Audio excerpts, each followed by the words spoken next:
The Schoolchildren's Blizzard by Marty Rhodes Figley, illustrated by Shelley O'Hass. Central Nebraska, January 12th, 1888.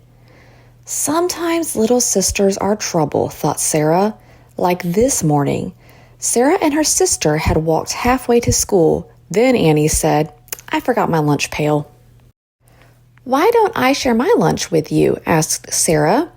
"No, I want my own," said Annie. "It's special." Annie had just turned 7 yesterday. This morning, Ma had packed their lunch pails with fried egg sandwiches and leftover birthday cake. Usually, they had mushy stewed prunes for dessert. "If we go back, we'll be late for school," said Sarah. "We don't want to disappoint our teacher. You know what Miss Freeman always says, the early bird gets the worm." "I don't care," said Annie. "I want my cake." Sarah and Annie's gingham skirts flapped against their legs as they ran back home. It was more than a mile across the flat Nebraska prairie. "At least you forgot your lunch on a nice day," Sarah said. "It's not supposed to be so warm in January." At the farm, Ma was outside hanging laundry on the line to dry. "I thought you might come back for that cake," she said, laughing. She handed Annie her lunch pail and shooed them away. "Go on now, don't be late for school." The girls ran all the way to school. They were just in time. Their teacher, Miss Minnie Freeman, stood in the doorway. She was ringing the school bell. Miss Freeman nodded hello. "I was wondering if you were coming," she said. Annie told her about the forgotten lunch. Miss Freeman smiled. "That's all right. Go inside, girls." Miss Freeman was very kind, Sarah thought, and she knew so many things. She could spell any word and add 10 numbers in her head. Maybe Sarah could be a teacher someday if she studied hard. She would pile her long hair on top of her head. She would talk in a soft voice. She would always be on time, just like Miss Freeman. Midvale School only had one room. Few trees grew on the prairie, so the school wasn't made of wood. Instead, large blocks of sod had been stacked to build the walls. Sod was cut from grassy ground. Thick grass roots held the dirt together. Inside the school, the walls and floor looked like packed dirt, but Sarah thought the room was cozy and cheerful. Miss Freeman had hung calico curtains at the windows. She had braided a rag rug to cover the floor in front of the coal stove. 16 students went to Midvale School. Little Rachel, the youngest, was just 6 years old. Jake and Seth, the oldest, were 15. Sarah was in the middle. She was 9. That morning, the students studied the names of the states. They worked on reading and spelling. They practiced writing on their slates. At lunchtime, Miss Freeman said, "It feels like spring. Let's take our lunches outdoors." As usual, Annie was a pest. She tried to eat Sarah's piece of cake. "You can't have it," said Sarah. "It was my birthday, not yours," said Annie, frowning. Then she added, "If there's any cake left when we get home, it's going to be all mine." "We'll see about that," said Sarah. At recess, Sarah joined the other children to play Duck, Duck, Goose. "I want to play," said Annie. When it was her turn, Annie didn't say, "Duck, Duck, Goose." She just said "duck" over and over again. Some of the girls giggled. "You're not playing right," Sarah told her. Annie started to pout. "You don't like to play with me because I'm little," she whispered. "That's not true," said Sarah. "You just need to follow the rules." Annie turned away. She looked across the prairie. Suddenly, she grabbed Sarah's arm. Sarah followed Annie's gaze. Her heart started to race like a frightened prairie rabbit. The sky didn't look right. It looked like the clouds had dropped to the ground. They were rolling across the prairie towards the school.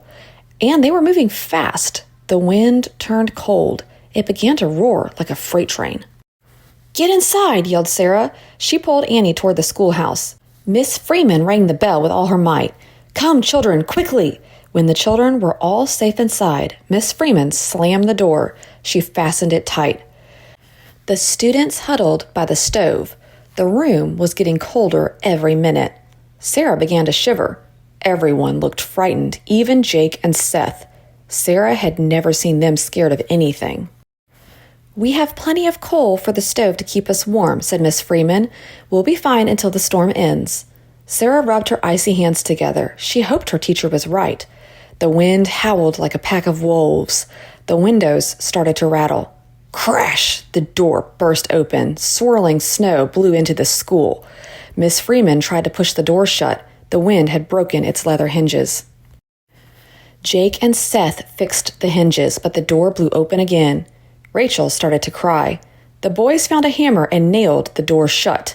Sarah hoped the nails would hold. Annie nestled against her. "It's going to be all right," Sarah said. She stroked Annie's hair. Then part of the roof blew off the schoolhouse. Snow came tumbling down on the children and the coal stove. Sarah tried not to cry. The school was wrecked. It was no longer a safe place.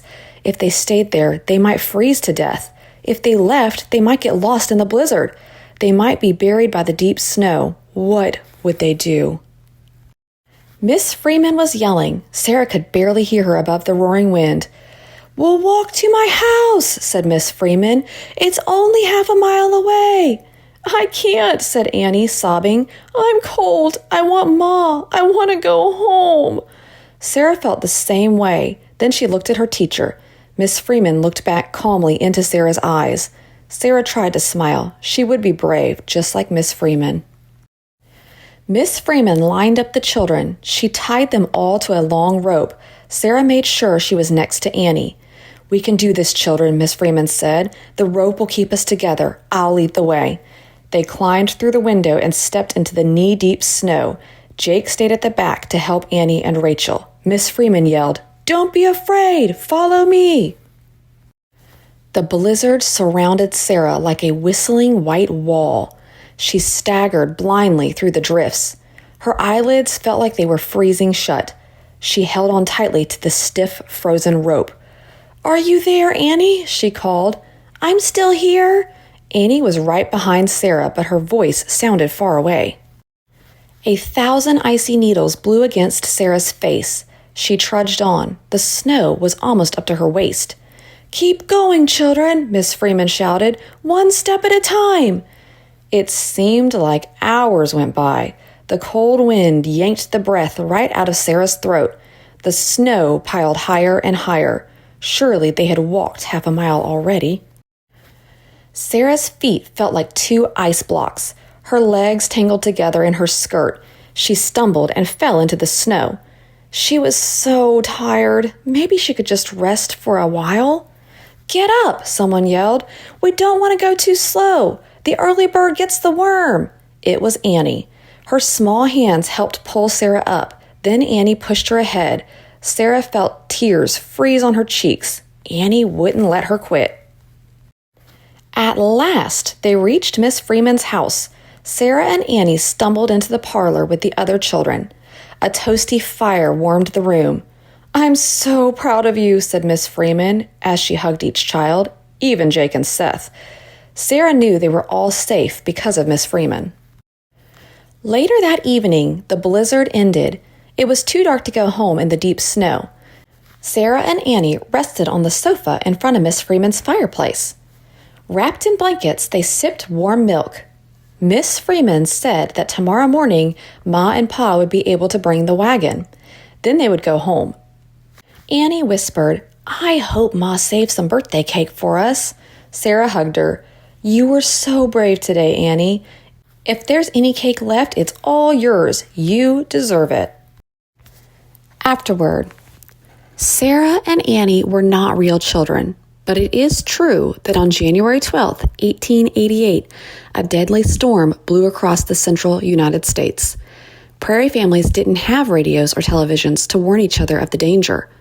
In Nebraska, the storm was called the Schoolchildren's blizzard because many children died on their way home from school. Minnie Freeman's story is also true. She was 19 years old when she led her students to safety from the Midvale School. Newspaper reporters across the country wrote about her bravery. She received more than 80 marriage proposals.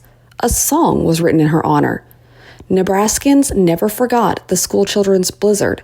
Some of the survivors formed a club. The Blizzard Club published a book called In Its Fury to share their memories of one of the most dangerous storms in American history.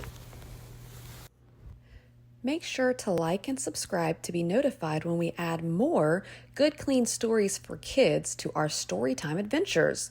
We are adding new stories all the time.